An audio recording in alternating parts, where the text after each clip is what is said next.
Hey everyone, welcome to another episode of AI Insights with me, Jonathan Blaber, Head of AI Recruitment for Eden Smith.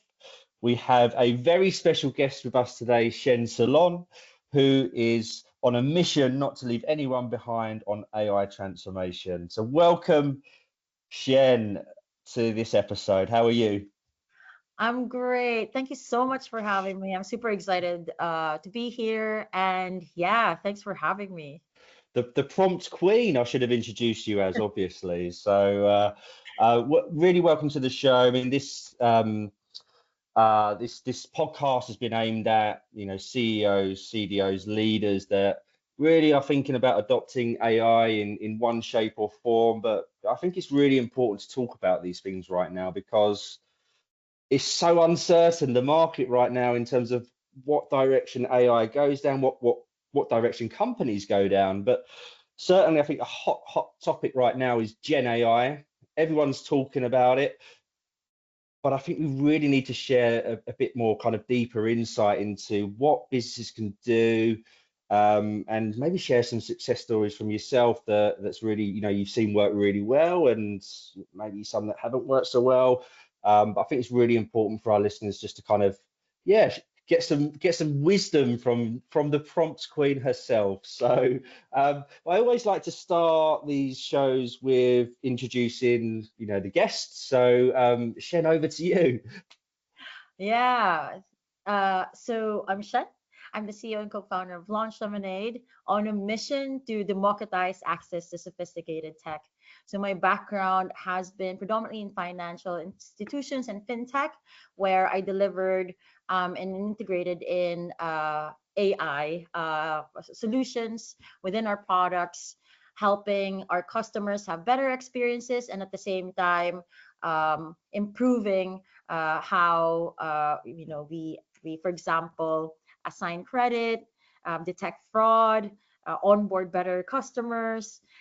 So using data and using models to, for example, again, improve our customers' experiences and help businesses become profitable. And that has been my background. And when Gen AI came out and all these language models became very affordable, we thought, why don't we give the ability to maximize its potential to everyone, not just heavily funded startups or not just big enterprises. Yeah, I mean, you've obviously had a very interesting journey yourself. I mean, can you talk us through maybe, what got you into Gen AI? I mean, what was the interest there? Absolutely. So I've been using AI solutions, as we called it. It wasn't Gen AI, it wasn't LLMs then. No one was an AI expert in any business in about 2015 to 16 up till 2022. So I started using AI for amalgamating blogs, translating websites and content. But then it was really in 2018 when I kind of catapulted my understanding of, for example, NLP and machine learning and AI. I trained my first chatbot for 7 million customers with a big team. So there were 200 agents that trained that chatbot. And we trained it for about, actually, we built it in 12 months, but we trained it for 6 months. And overnight, as soon as we launched that chatbot, it increased our resolution rate by 20%. And after that project, I was like, wow, if you really automated a lot of things and you use data to help you be more efficient, you gain a lot from it. And then after that, I just took on a lot of kind of the projects that use a lot of data, from dynamic pricing to affordability models to fraud models, a lot of the decisioning models that we've integrated in these businesses, and so on and so forth. And that's how I got a deeper understanding of how to utilize AI for businesses. That is an amazing overview, by the way, and a 20% resolution rate, right? So increase in You resolution. can do so many things with AI. It's crazy. What are you seeing companies typically do right now? What's the kind of the common, products that people are building or companies are building? Yeah, and that was in 2018. Now everyone can have the same. Well, Yeah. So now everyone can have the same chatbot. Everyone can build their own chatbots, no matter how small but your budget is. But I'm seeing a lot of marketing teams and agencies um, build their AI versions of themselves and their skills, and so they're able to scale how much they produce, which means they're scaling the people and the audiences that they reach, and scaling the businesses that they work for. So they have been great adapters of Gen AI. yeah, I mean, I think a big, we'll talk about this in a bit more in depth, but I think, would you say one of the hesitations that companies are, facing right now is what's the ROI? Because AI doesn't seem to be really clear on what companies can really, generate in terms of business, profit, but also obviously efficiency. Um, but so, let's talk about what kind of challenges you see right now in terms of why aren't everyone just adopting AI? Why aren't everyone implementing Gen AI into their day-to-day operations? The understanding of what it can do, finding use cases, finding the gaps, also having a robust data infrastructure and enough data to be able to utilize AI or fine-tuning models. So there's a lot of gaps, and it's boiled down to a basic understanding of how the technology works. Got it. So, I mean, in terms of what businesses can expect from a successful implementation, I mean, you mentioned there about, a 20%. What do you feel, really, what can businesses expect from a real successful Gen AI implementation? It depends on the use case. So let's say customer service, increase in resolution rate, decrease in overhead costs. If it was marketing, decrease in marketing spend, increase in reach. If it was financial, like legal, decrease in cost to for contracting, because then, like, right now you'd have to pay every hour, but imagine if you could produce just the templates and then just get your lawyers to notarize it, review it. That reduces your cost. It depends on your use case, but from an ROI perspective, from a kind of like general overview, cost reduction and increase in scalability, efficiency, productivity. For sure. And I think, I would say that another hesitation from the market is, employees are a little bit worried about AI.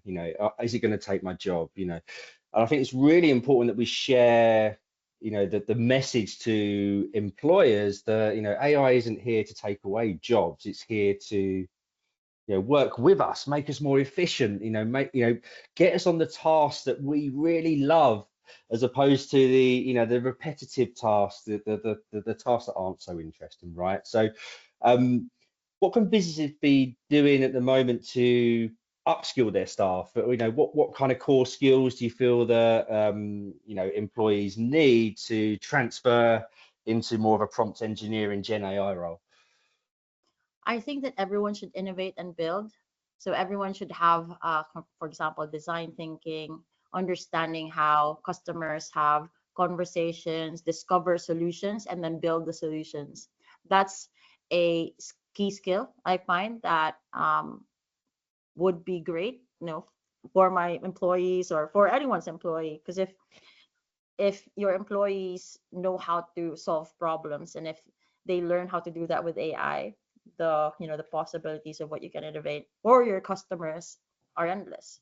And the second skill is critical thinking, like how do we um, uh, effectively collaborate with AI so that we, for example, don't alienate customers. So we produce high quality material that, even though we're speeding things up, the quality doesn't get diminished. So yeah, I think those are the two critical skills. because you obviously you run training workshops, right? You know, this is a day-to-day part of your role. I mean, have you seen, like, I don't know, like maybe someone come into your workshop like completely non-technical or whatever, that's come in and just kind of flourished and really took on, yeah. 100%. So one of our earliest adapters, she joined, I want to say in February, March. We didn't even have a pricing up then. And then she then proceeded. So when we put our pricing up, so we had a freemium, and then we had like tiered prices. She then purchased the prices, attended pretty much all of our master classes, booked in multiple calls with us. And now she's sponsored by NatWest to be an AI speaker. So Wow. our builders and our customers, the people that I've been training, are becoming AI experts. I think that's just such an important message to get out there, right? You don't need to be technical. You can really pick this up. Maybe even I can do it. Maybe. Everyone can do it. Everyone can do it. This is my promise to the people who follow me, who go to my master classes, and who like practice utilizing AI on the platform. You will become an AI expert. Give me 12 months, you will become an AI agents expert. And that's a mission next year, is to train thousands of people to become AI agent experts. I think that's just fantastic as well, because that, as you say, you're not leaving anyone behind. And I think that's a really important message to get out there, is that, AI is here, but it's not going to take away your job. And there are things you can learn that aren't, out of anyone's scope. You don't need to be super technical. So I think it's a great thing that you're doing, for sure. I mean, just in terms of perhaps, businesses that are looking to, adopt AI in one shape or form, is there any advice you can offer them? Any tips of what not to do, what to do, that kind of thing, before going through this huge AI transformation, which can cost absolute fortunes? What would your advice be? I would give two practical advices, or maybe even more as I think of it. But the main two are: one, stop assuming how your customers behave, and actually know how your customers behave. Stop. So with that comes, like in the world of search, when consumers had to look for solutions, we relied on the keywords we assumed our customers were using. We changed the consumer's behavior to find solutions instead of running into them. But in the world of conversations, and what I mean by conversations, people going to ChatGPT, Claude, to find solutions and solve their problems. How will you make sure that your products and your solutions are going to be discoverable? And the way to do that is stopping yourself from assuming how your customers behave, how your consumers behave, but actually collecting the data is actually understanding how they behave, and then translating that into the services or the products that you offer. So that's the first tip. The second tip is build today. Like, if you're a CEO, build your virtual assistant or build a co-decision maker that will allow you to have a better understanding of this technology works. So no matter how senior you are, it will not hurt you to put away 30 minutes of your time in the week to start exploring what you can build, so that you can make decisions faster, so that you can work more efficiently and be more productive. That's the main two Love advice. Love that advice. Would you advise starting small, or just the world's, just give it a go? Like, no idea is too small, kind of thing, Start or too small big. and iterate fast is my philosophy. But if you have the budget to get people to work with you on delivering higher impact, bigger projects, and do it. Just do it fast. But definitely, if you can do both, great. But don't let go of the idea to experiment, because these things are just evolving. It's gonna change in a couple of months. Models are gonna improve. So you want to have these small projects that you can iterate on. What should we? I mean, you just kind of we just flown on to 2025 and what to expect perfectly there. So What do you see? What's going to be new to the market in 2025?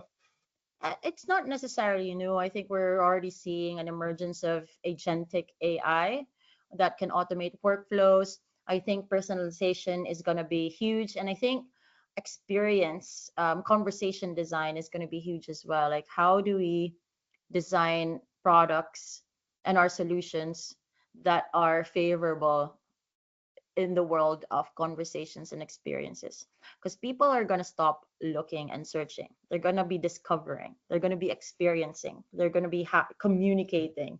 So that's going to be a big deal in 2025. I'm excited for 2025 for sure. I mean, certainly from a skill, recruitment element, 2024 has been very, very tough. I'd say over the last few months, we have seen a shift in demand for Gen AI engineers, prompt engineers. And I'm seeing a lot more candidates coming onto the market that have gone through some training or just graduated from university that are looking and so desperate to get into the industry. Or you've got data engineers or data scientists that have transitioned into the world of Gen AI and have, really, really strong Python experience, for example, that are just adopting this new role. So let's wait and see what 2025 brings. But let's hope it wasn't the same as 2024 in terms of recruitment. But certainly in terms of AI transformation, I'm super excited. So let's see where it goes. Yeah, like VC funding is back. There's, people are getting funded again, and that means that the startups have the budget to grow and recruit their teams, and that means good for recruitment firms for sure. If the market does well, so will funds. So yeah. Yeah, for sure. For sure. And I think a lot of, he's mentioned startups, but I think a lot of enterprises as well are, thinking, right, if we don't seriously consider implementing AI in one shape or form, we're going to be left behind the competition. And I think there's an element of kind of risk fear there as well. But, I think if everyone just kind of takes on board of especially what you were saying in terms of, start slow and, think about the real problems you're trying to solve, and then see where it takes you. But look, thank you so much for being a super guest on AI Insights. This is Cien Solon and Jonathan Blaber from Eden Smith, Head of AI Practice. Thanks for listening to another episode of AI Insights with me, Jonathan Blaber, heading up our AI recruitment practice at Eden Smith. Hey, if you'd like to find out more, please visit our website, find me on LinkedIn or email me at jonathan.blaber@edensmith.co.uk. Thanks again for listening.